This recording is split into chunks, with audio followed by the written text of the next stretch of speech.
ರಾಜ್ಯದಲ್ಲಿ ಮಾತ್ರ ಅಲ್ಲ ದೇಶದಲ್ಲೇ ಸಂಚಲನ ಮೂಡಿಸ್ತಾ ಇರುವ ವಿಚಾರ ಅಂದ್ರೆ ಬಹುಭಾಷಾ ನಟಿ ರನ್ಯಾ ರಾವ್ ಗೋಲ್ಡ್ ಸ್ಮಗ್ಲಿಂಗ್ ಪ್ರಕರಣ. ಈಗ ಅದಕ್ಕೆ ಬಿಗ್ ಟ್ವಿಸ್ಟ್ ಸಿಗ್ತಾ ಇದೆ. ಅಪ್ಡೇಟ್ ಏನೆಲ್ಲ ಆಗಿದೆ ನಿನ್ನೆ ತನಕ, ಇವತ್ತು ಏನಾಗೋ ಸಾಧ್ಯತೆ ಇದೆ, ಇದ್ರ ಬಗ್ಗೆ ನೋಡ್ತಾ ಹೋಗೋಣ. ಅಕ್ರಮ ಚಿನ್ನ ಸಾಗಾಟ ಕೇಸ್ ತನಿಖೆ ಸಿಐಡಿಗೆ ವಹಿಸಿದ್ದ ಆದೇಶವನ್ನ ಕೇವಲ 2 ದಿನದಲ್ಲಿ ಸರ್ಕಾರ ವಾಪಸ್ ಪಡೆದುಕೊಂಡಿದೆ.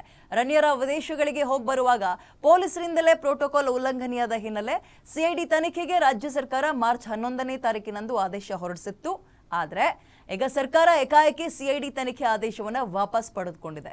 ಪ್ರಭಾವಿ ಸಚಿವರು ಈ ಪ್ರಕರಣದಲ್ಲಿ ಭಾಗಿಯಾಗಿದ್ದಾರೆ ಅನ್ನುವಂತಹ ಮಾತುಗಳು ಕೇಳಿ ಬರ್ತಾ ಇರುವಾಗಲೇ ಸರ್ಕಾರದ ಈ ನಿರ್ಧಾರ ತೀವ್ರ ಚರ್ಚೆಗೆ ಗ್ರಾಸ ಆಗಿದೆ. ನಟಿ ರನ್ಯಾ ರಾವ್ ತಂದೆ ರಾಮಚಂದ್ರ ರಾವ್ ಅವರಿಂದ ಪ್ರೋಟೋಕಾಲ್ ದುರ್ಬಳಕೆ ಆಗಿದೆಯಾ ಅನ್ನೋದ್ರ ಬಗ್ಗೆ ತನಿಖೆ ಮಾಡೋಕೆ ಸರ್ಕಾರದ ಅಪರ ಮುಖ್ಯ ಕಾರ್ಯದರ್ಶಿ ಗೌರವ್ ಗುಪ್ತಾ ನೇತೃತ್ವದಲ್ಲಿ ತನಿಖೆಗೆ ವಹಿಸಲಾಗಿತ್ತು. ಆದರೆ ಇದೀಗ ಸಿಐಡಿ ತನಿಖೆ ಆದೇಶವನ್ನು ವಾಪಸ್ ಪಡೆದಿರೋದಾಗಿ ರಾಜ್ಯ ಸರ್ಕಾರ ಸ್ಪಷ್ಟಪಡಿಸಿದೆ.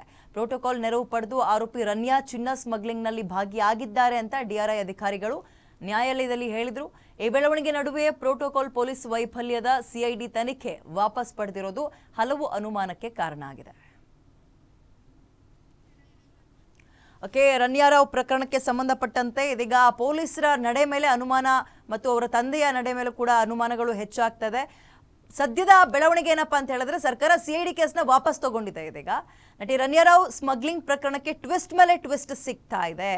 ಒಂದು, ರನ್ಯಾ ರಾವ್ ಹಿಂದೆ ಇರುವಂತಹ ತಂಡ ಯಾವುದು ಅನ್ನುವಂಥದ್ದನ್ನ ಪತ್ತೆ ಹಚ್ಚಬೇಕಾಗಿದೆ. ಮಗದೊಂದು ಕಡೆ ಅವರ ತಂದೆ ಮೇಲೆ ಈಗ ಅನುಮಾನದ ಬೆರಳುಗಳನ್ನ ಅಥವಾ ಅನುಮಾನದ ಬೊಟ್ಟು ಮಾಡಿ ತೋರಿಸುವಂತಹ ಪ್ರಸಂಗ. ವಿದೇಶದಿಂದ ಬರುವಾಗ ರನ್ಯಾ ರಾವ್ ಅವರ ಪ್ರೋಟೋಕಾಲ್ ಉಲ್ಲಂಘನೆ ಆಗ್ತಾ ಇದ್ದಿದ್ದು ಎಷ್ಟು ಸಲ ಮತ್ತು ಅದಕ್ಕೆ ಅವರ ತಂದೆಯೇ ಕುಮ್ಮಕ್ಕು ಕೊಡ್ತಾ ಇದ್ರ, ಇವೆಲ್ಲವೂ ಕೂಡ ಕುತೂಹಲ ಮೂಡಿಸ್ತಾ ಇದೆ. ಯಾಕೆ ಅವ್ರ ತಂದೆಯ ಹೆಸರು ಇಲ್ಲಿಗೆ ಬೆಳಕಿಗೆ ಬರ್ತಾ ಇದೆ ಅಂದರೆ ಅವರ ತಂದೆ ಕೂಡ ಪೊಲೀಸ್ ಅಧಿಕಾರಿ ಆಗಿದ್ದಾರೆ. ಸೊ ಅವರ ಇನ್ಫ್ಲೂಯೆನ್ಸ್ ಬಳಸ್ಕೊಂಡೇ ಇದೆಲ್ಲವನ್ನ ಮಾಡಲಾಗ್ತಾ ಇತ್ತ ಅನ್ನುವಂತಹ ಅನುಮಾನ ಒಂದು ಕಡೆ. ರಾಮಚಂದ್ರ ರಾವ್ ಅವರ ತಂದೆ DIG ಆಗಿದ್ದಾರೆ. ಅವರ ವಿರುದ್ಧವೂ ಕೂಡ ಸಿಐಡಿ ಅಂದರೆ ತನಿಖೆ ಮಾಡಬೇಕು ಅಂತ ಸಿಐಡಿಯನ್ನ ರಚನೆ ಮಾಡಿದ್ರು.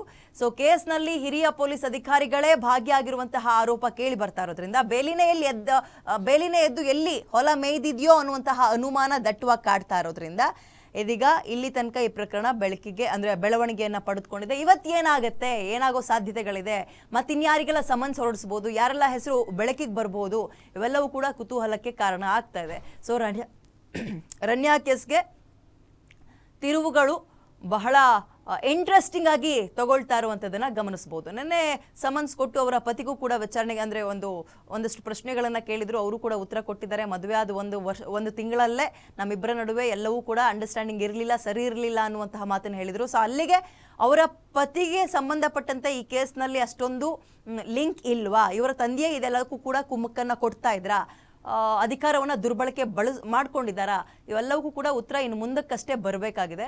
ಸೊ ಸದ್ಯಕ್ಕೆ ಪ್ರಕರಣ ಇಲ್ಲಿ ತನಕ ಬಂದು ನಿಂತಿದೆ.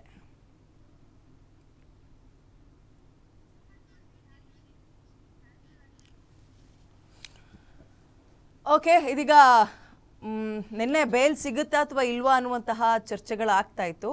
ಅಖಿಲೇಶ್, ಈಗ ಒಂದು ಪ್ರಕರಣ ಏನಪ್ಪಾ ಅಂತ ಹೇಳಿದ್ರೆ ರನ್ಯಾ ರಾವ್ ಇದರಲ್ಲಿ ಜಸ್ಟ್ ಒಂದು ಪುಟ್ಟ ಮೀನಿನ ಮರಿ ಅಷ್ಟೇ, ದೊಡ್ಡ ಗಾಳವನ್ನೇ ಬೀಸಿದ್ದಾರೆ, ಒಂದು ಪುಟ್ಟ ಮೀನಿನ ಮರಿ ಸಿಗಾಕೊಂಡಿದೆ. ಬಟ್ ತಿಮಿಂಗಿಲಗಳು ಯಾವೆಲ್ಲ, ಈಗ ರಾಜಕೀಯ ನಾಯಕರುಗಳ ಹೆಸರು ಒಂದ್ ಕಡೆ ಕೇಳಿ ಬರ್ತಾ ಇದೆ ಅಂದ್ರೆ ಅಲ್ಲಿಗೆ ಪೊಲಿಟಿಕಲ್ ಟಚ್ ಪಡೆದುಕೊಂಡಿದೆ. ಅವ್ರ ತಂದೆ DIG. ಸೊ ಇದರಲ್ಲಿ ಅಧಿಕಾರವನ್ನ ದುರ್ಬಳಕೆ ಮಾಡ್ಕೊಂಡಿದ್ದಾರೆ ಅನ್ನುವಂತಹ ಅನುಮಾನ ಕೂಡ ದಟ್ಟವಾಗಿ ಕಂಡು ಬರ್ತಾ ಇದೆ. ಬೇಲ್ ಸಿಗ್ಲಿಲ್ಲ ಅನ್ನೋದಕ್ಕೆ ಒಂದು ಕಾರಣ ಏನಪ್ಪಾ ಅಂದ್ರೆ ತನಿಖೆ ಇನ್ನು ಕೂಡ ಪ್ರಾಥಮಿಕ ಹಂತದಲ್ಲಿದೆ.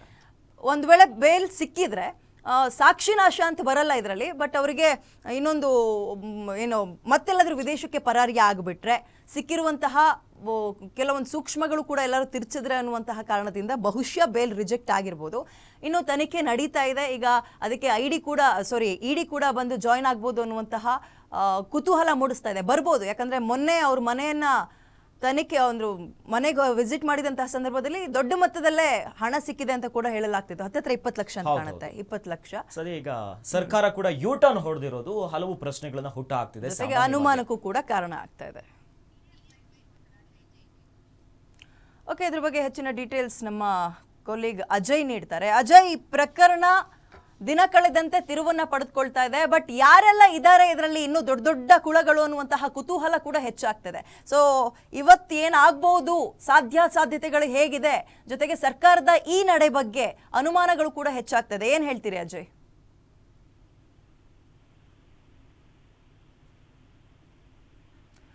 ಗುಡ್ ಮಾರ್ನಿಂಗ್ ಅಜಯ್, ನನ್ನ ಧ್ವನಿ ಕೇಳಿಸ್ತಾ ಇದ್ರೆ ಈ ಪ್ರಕರಣಕ್ಕೆ ಸಂಬಂಧಪಟ್ಟಂತೆ ಸರ್ಕಾರದ ನಡೆ ಹಲವು ಅನುಮಾನಗಳಿಗೆ ಕಾರಣವಾಗ್ತಾ ಇದೆ. ಸಂಪರ್ಕ ಸಾಧ್ಯ ಆಗ್ತಾ ಇಲ್ಲ. ಸಿಐಡಿಗೆ ಕೊಟ್ಟಿದ್ದ ನಟಿ ರನ್ಯಾ ಕೇಸ್ ವಾಪಸ್ ಯಾಕೆ ಅನ್ನುವಂಥದ್ದೇ ಬಹಳ ಕುತೂಹಲ ಮೂಡಿಸ್ತಾ ಇದೆ. ಇದೀಗ ಇವತ್ತಿನ ಬೆಳವಣಿಗೆ ಮೇಲೂ ಕೂಡ ಇದೀಗ ಇಡೀ ರಾಜ್ಯದ ಜನರ ಕಣ್ಣು ಬಿದ್ದಿದೆ.